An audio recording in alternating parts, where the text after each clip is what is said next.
Me Artur Angonin, trajnerin e ekipit të futsal Tirana, me njëherë pas gjysmëve finales, Flamurtari Tirana fiton Flamurtari 7-2. Profesor, u eliminuat pa shkuar në finale.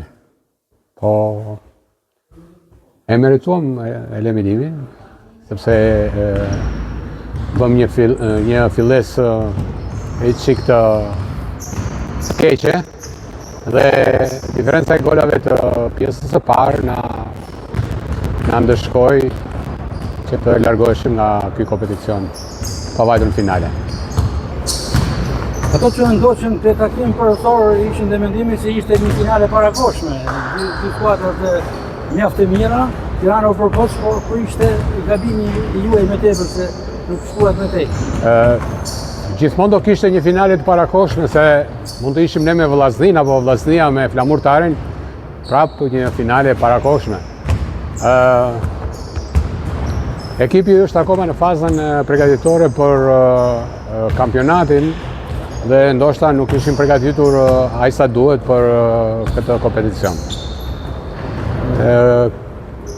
Kjo besoj se do na bëjë mirë për një fillim të mbarë të kampionatit edhe për të rikthyer kupën në shtëpi. U kualifikuan në finale Flamurtari dhe Vllaznia. Cili është opinioni juaj, kush më ta fitoi kupën? Të dyja janë ekipe të nivelit lartë. Të dyja kanë shanse të 50-50, por mund të themi 45 me 55 sepse do të keni publikun me vete përderisa zhvillohet këtu.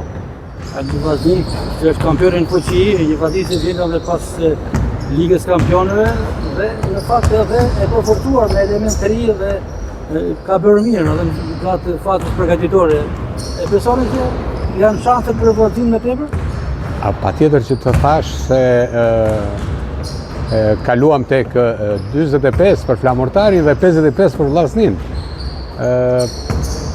Gjithsesi ky futboll është çik i çuditshëm sepse edhe po e patë sot pjesën e dytë lojtarët e Tiranës u bën gati për të rikthyer lojën, por pësimi i një goli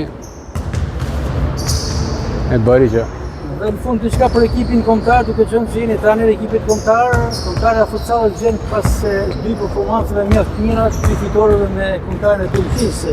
I kënaqur për atë çfarë dha kombëtarja? Unë jam pjesë e stafit të ekipit kombëtar, një nga trajnerët e ekipit kombëtar. Kjo ishte një fazë për të parë elementet e rinj. Kishim gati 6-7 futbollistë të cilët ne nuk i njihnim në lojën me ekipin kombëtar, por i njihnim duke i parë tek ekipet e tyre kulozin në Belgjik apo jashtë Shqipërisë. Kuptohet që ishte një fitore e vlefshme sepse edhe ekipi turk është një ekip me vlera në futbollin e sallës. Profesor Angoni, faleminderit për intervistën. Ju falenderoj dhe ju uroj suksese, juve dhe Vlorës, të dy. Keqardhje për eliminimin e Tiranës. Tash gjithmonë do ketë keqardhje për dikë. Por suksese finales, Flamurtari Vllaznia, të fitoj më i mirë. Më i mirë.